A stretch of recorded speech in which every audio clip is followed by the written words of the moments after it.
the December 28th, 2021 Grafton Board of Health meeting. As a preliminary matter, my name is Dan Finn, Vice Chair of the Board of Health, and permit me to confirm that all members and persons anticipated on the agenda are present and can hear me. Members, when I call your name, please respond in the affirmative. Bill Muller. Bill Muller here. Jennifer Maynard. Jennifer Maynard present. Austin Magnet. I think Austin is traveling. And Karen Gwazowski-Govan is not able to attend. Actually, we know that. And staff and anticipated speakers on the agenda, when I call your name, please respond in the affirmative. So we have Nancy Connors. Nancy Connors present. And Karen Clark. Yep, Karen Clark present. Great. So I'd like to open the meeting, and can I get a motion to open this meeting? This is Bill Muller. I'll make a motion to open the meeting. Thank you. And a second? And a second. Okay, Jen, and all in favor of opening by roll call? Bill Muller, aye. Jen Maynard, aye. And Dan Finn, aye. Okay, there's a long thing here. I'm going to try to get through some of it. So this open meeting of the Grafton Board of Health is being conducted remotely, consistent with the act of extending certain COVID-19 measures and adopted during the state of the emergency. And this act includes an extension until April 1st, 2022, with the remote provisions of the governor's March 12th, 2020 executive order. Let's see.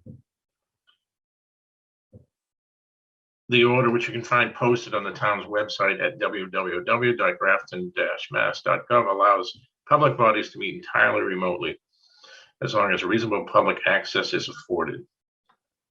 There are no public hearings scheduled for this evening's meeting. And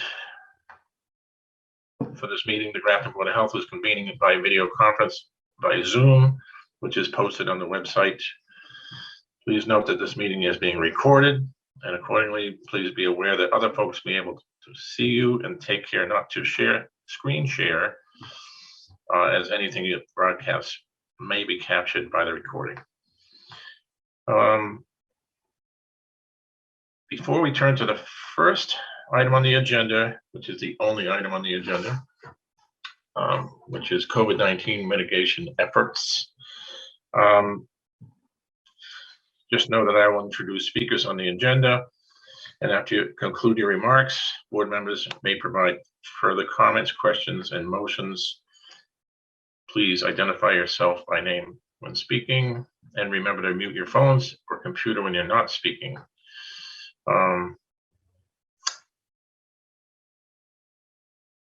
And finally, any votes on any motions made during this meeting will be conducted by a roll call vote. So, trying to see if we got anybody else that came in. Nope. Okay. I was able to get on Zoom. I don't know if you want to add me as a person on Zoom instead of on my phone. It might be easier for you. Oh, I can, Sorry. yeah, I can try that. If not, it's okay. I can. Yeah. Yeah, I'm afraid we're just going to have to listen to you. That's all right. Okay. So, as we know, since Thanksgiving and the Omicron variant, things have sort of skyrocketed. And just a couple of numbers here that in Grafton last week, we had 128 new positive cases. As of yet, just yesterday alone, we had 29. And when we think back 2 months ago, I think there was 29 in a week, and now we have it in a day. The positivity rate as of 12/18 was 5.83%. Fully vaccinated Grafton residents total is 70%, but I'm quite sure that's just 2 vaccines, not with the booster, obviously.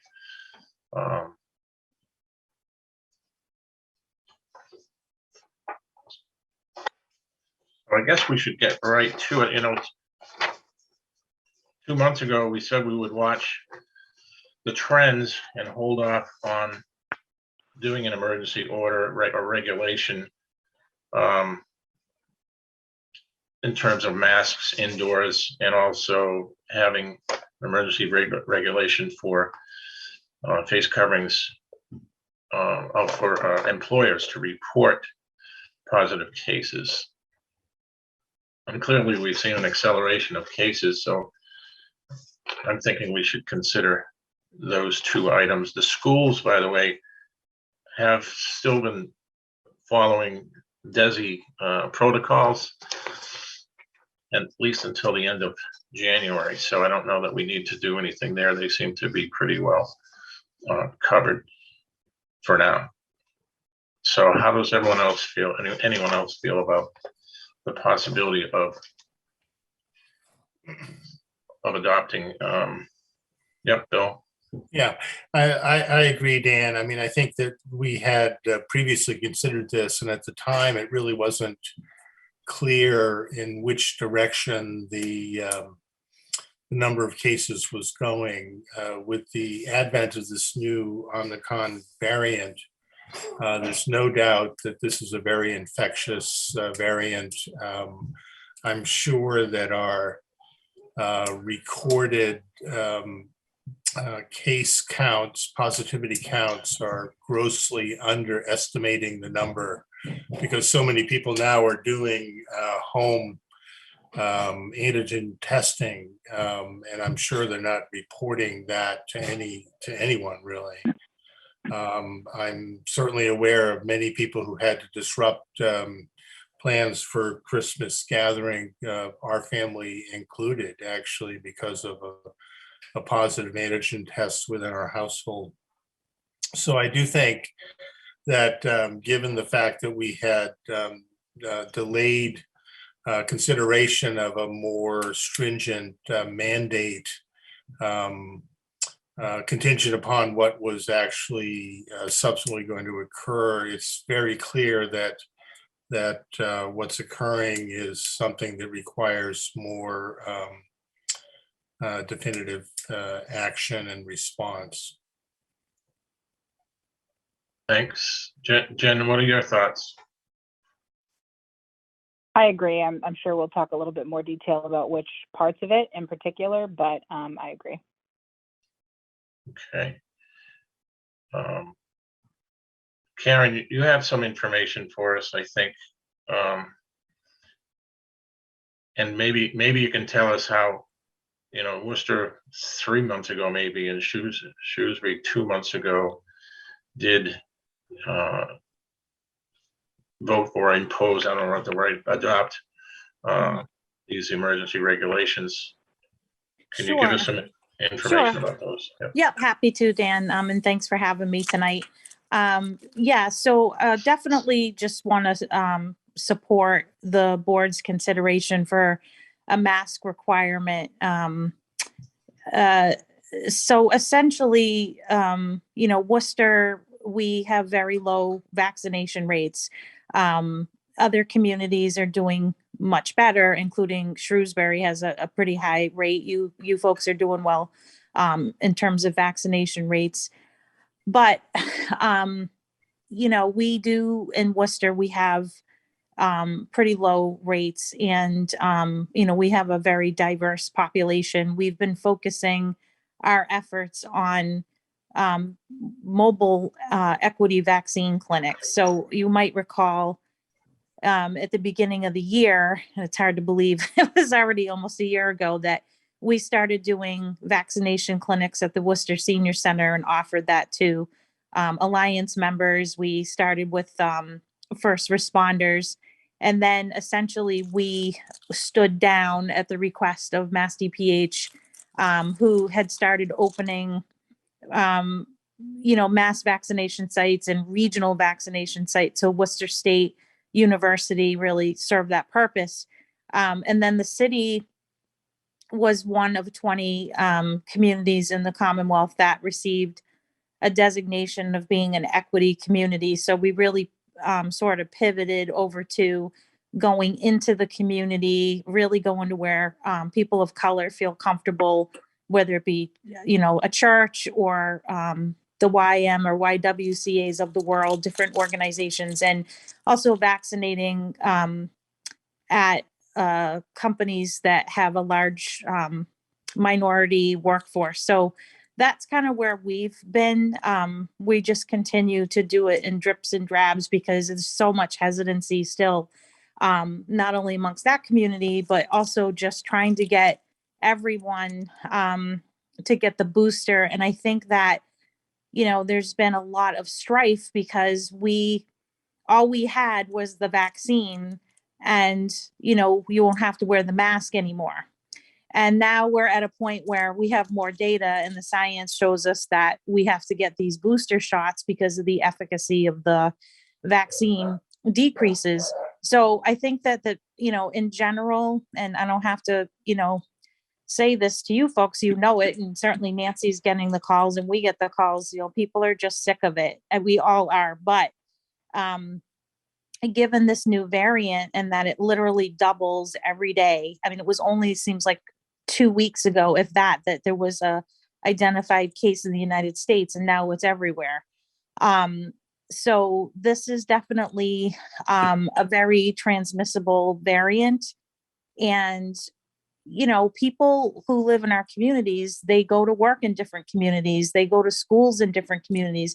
If we were just in a bubble, we may not have to worry about looking at something like a mask requirement, but people move around, especially right now during the holidays. We all want to gather.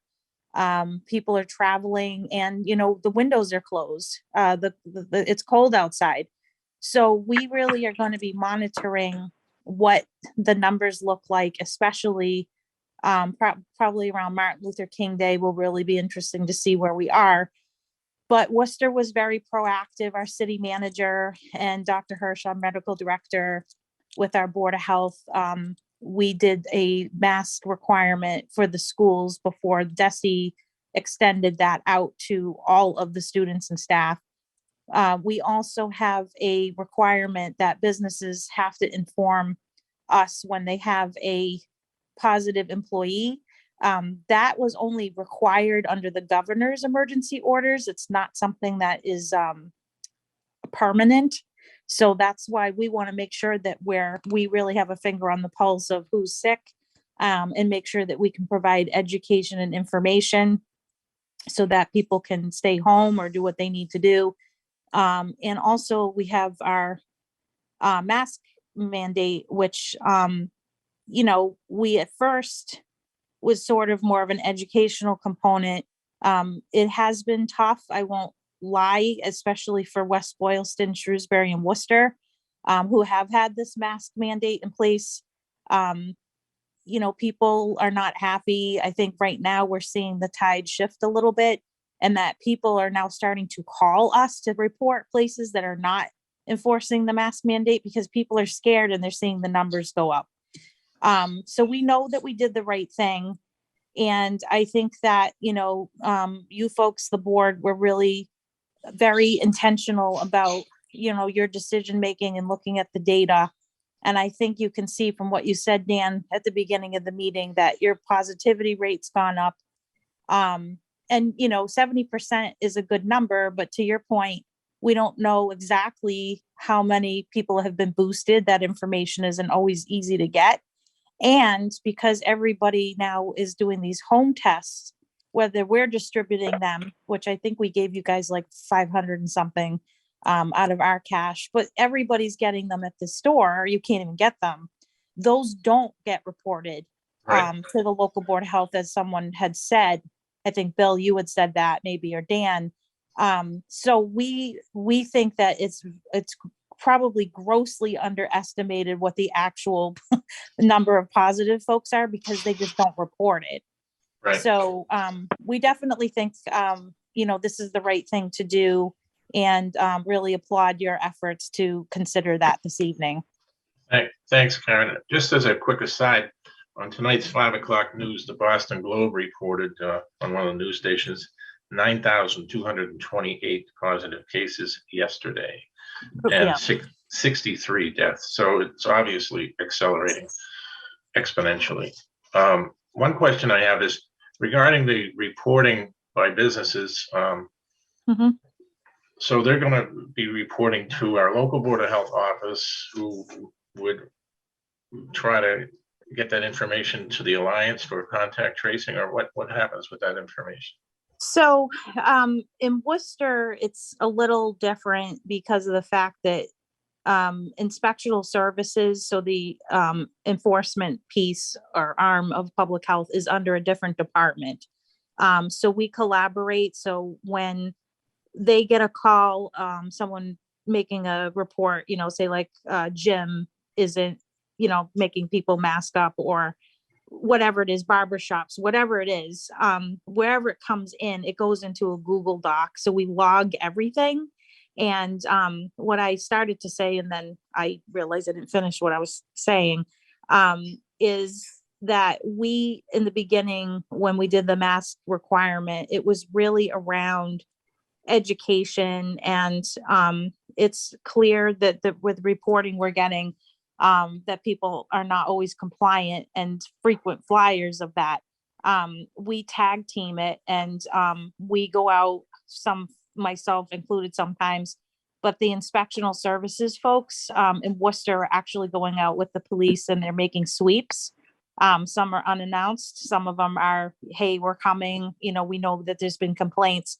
But in this situation, because Julie and Micah are our environmental health arm in the Alliance, Nancy would just let them know, or it should funnel into the Board of Health office, and then they would follow up with the business on if there's a mass complaint. But in terms of somebody reporting, say it's a business that will report, say they have a cluster or they have a positive employee, what happens then is we bring our public health nurses in that support your town, and then they would follow up with the business and make sure that people are, getting the right information. Is it, do they have close contacts? So we try to mitigate from the medical clinical side as well. Okay, thanks. Sure. Karen, Yes. so if a complaint comes in regarding a restaurant, do not use Google Docs for that. Oh, is that what Call- you've been that's what you've been doing, is putting it in the Google Doc? No, I'm asking, what should I be doing? I think whatever process you have, as long as Julie has access to it. And then if it has to do with, like a cluster or something, we would pull in, one of the public health nurses to work with her, because when it's a restaurant situation, we typically have an environmental health person and a nurse sort of tag team it so that we have the whole thing covered. Okay. Thank you. Sure. And Karen, one more question.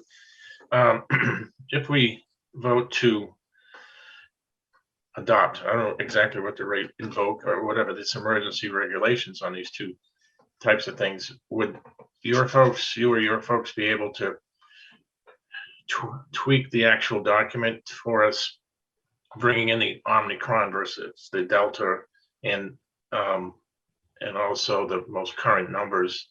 Yep. Yep. So I actually worked with the city's law department on the one that we did for the city. And then we worked with Shrewsbury.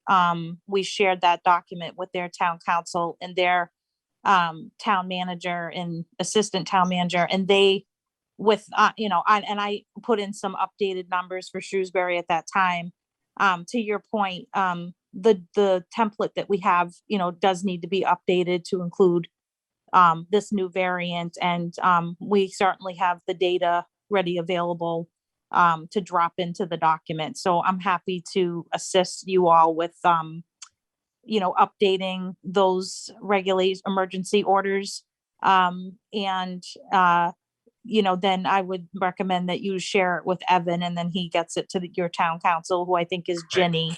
Right, Just to make sure, because, it's ours, it kind of generated from the city of Worcester, but we want to Right. make sure it works with whatever your charter is or however you do your piece in Grafton. yeah. As a matter of fact, just for everyone's knowledge, Karen and I sort of tag teamed and informed Evan and Peter Carlson from the select board and town council, and Ginny did get a look at those documents, and I think her term was, is that they look very solid or whatever. She didn't seem to think, that any kind of a public hearing was necessary, and she thought it looked good. So they've already been brought up to speed that this might happen. So I know that was one of Karen's concerns, was the legality piece.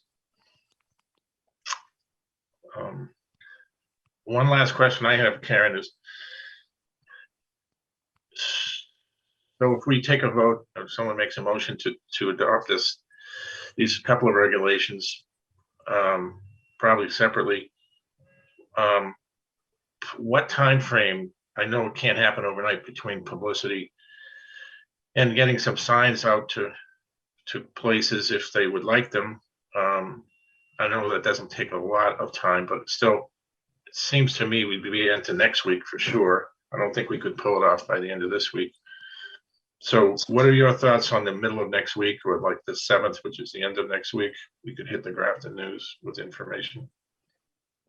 Yeah, so Dan, I can actually work on this tomorrow. It won't take me long to edit this and get it back over to you. You don't need to have a public hearing, as you said, because it's an emergency order. But this will give you time to let Evan and the Board of Selectmen know, that you want to move forward. That's what it sounds like. So let me get you all this template tomorrow, and whatever, Ginny's time frame is to review and so forth will help you all figure out when you would meet again to sign it. Yeah.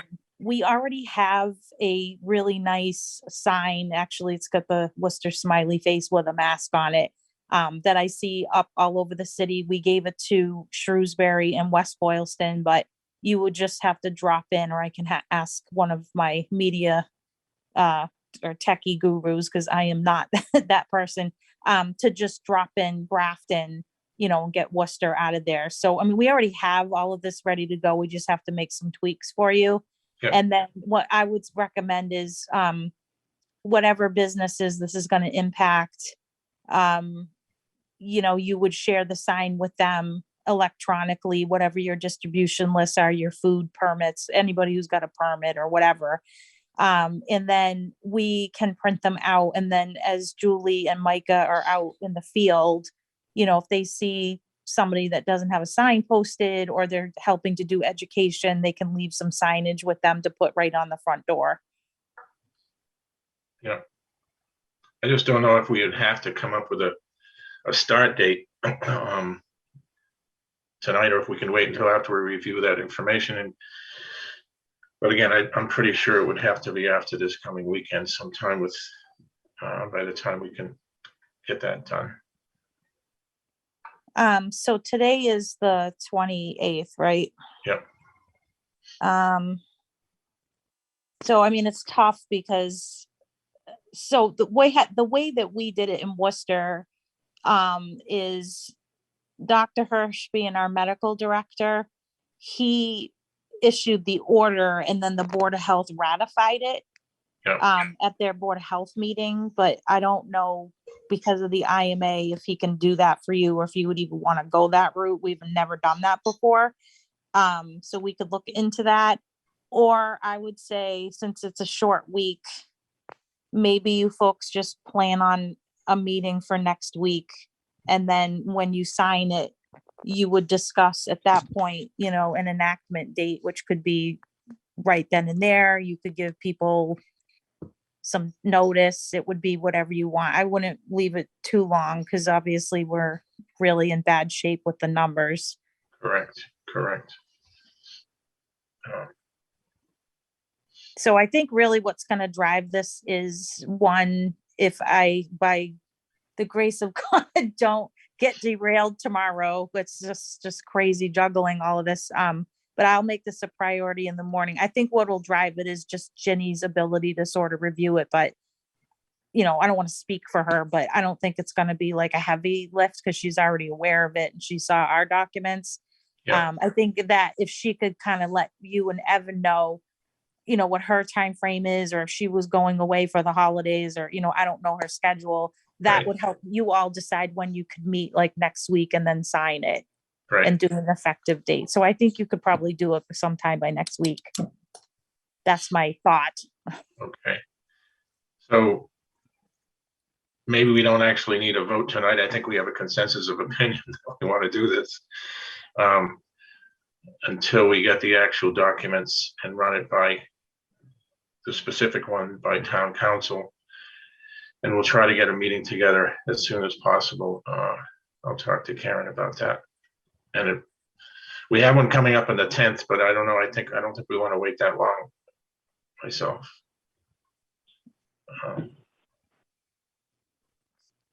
Dan, Yeah. I'd agree. I think that we need to do this ASAP. Yeah.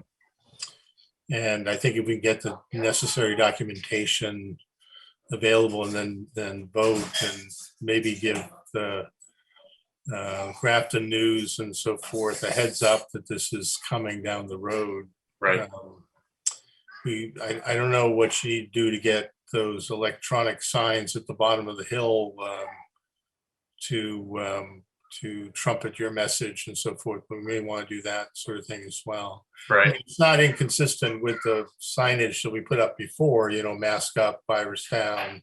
Right. It's just taking a much more assertive approach about it. Yeah. So Karen, what's your advice? Do you think we should put those wheels in motion and try to get a meeting next week? Or should we take a vote now to pursue these two things, and then as soon as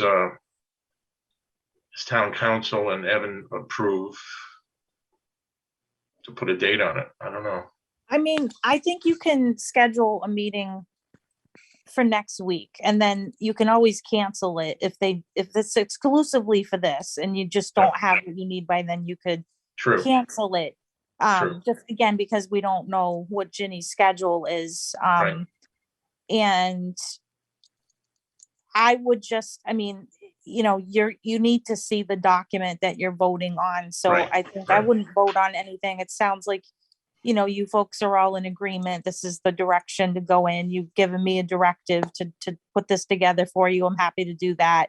Yeah. So I think we have all the pieces. We just got to line them up. So I think just get a meeting for next week and you can vote on it then.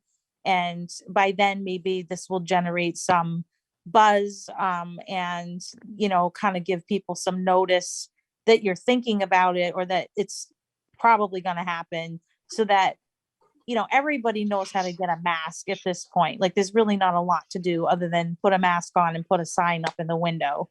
Right. So I think you could make it effective, that night, or, we're the ones that are going to enforce it, right? Yep. So you could do it effective immediately next week when you sign it, or give them, 24 hours or 48 hours notice or something. Right.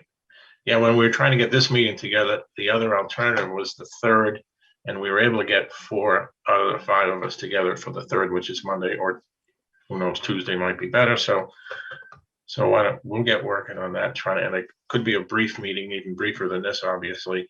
Yeah. Just to get an official vote of the emergency regulation. Thank you. What do you guys think, Bill and Jen? Yeah.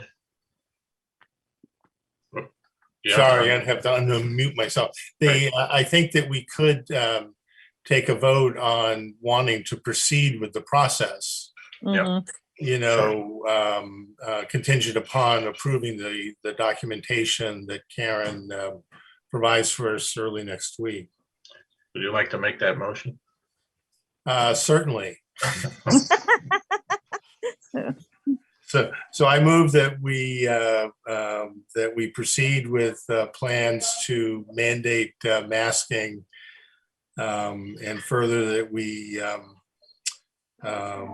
adopt the reporting requirement for employers who have positive cases, and that we will finalize the documents supporting that next week.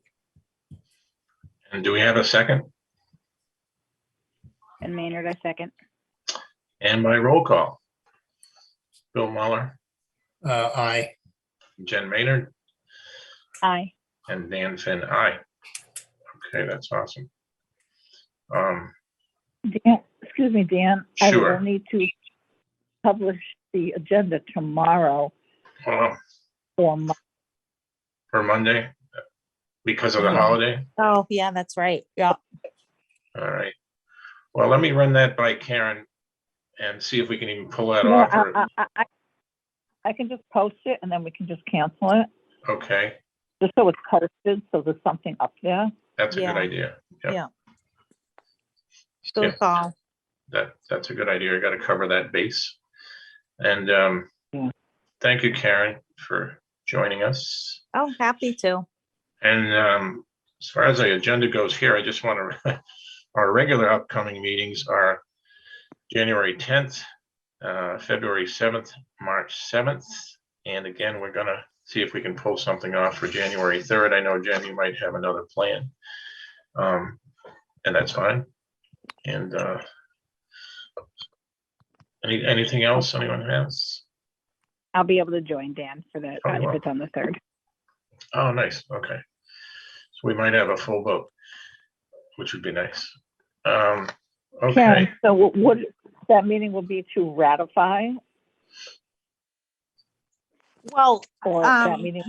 no, just a vote. So the way that Vote. our process was Hirsch just did it because he has the authority on the Board of Health's behalf as the medical director to do emergency orders, and then they call it ratify it at a meeting saying, yes, we formally adopt it. So because it's kind of not set up that way, I think it would just be like you're voting to adopt the mask Right. mandate. Yeah. right, to issue the emergency order regulation. I Exactly. think. Yep, Yes. that's right. Okay.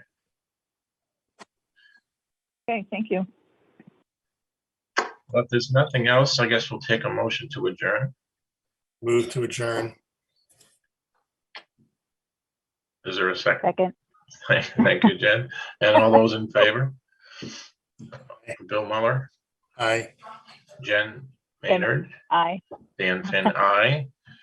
Have a nice weekend, everybody, and let's look forward to a healthier 2022. Amen.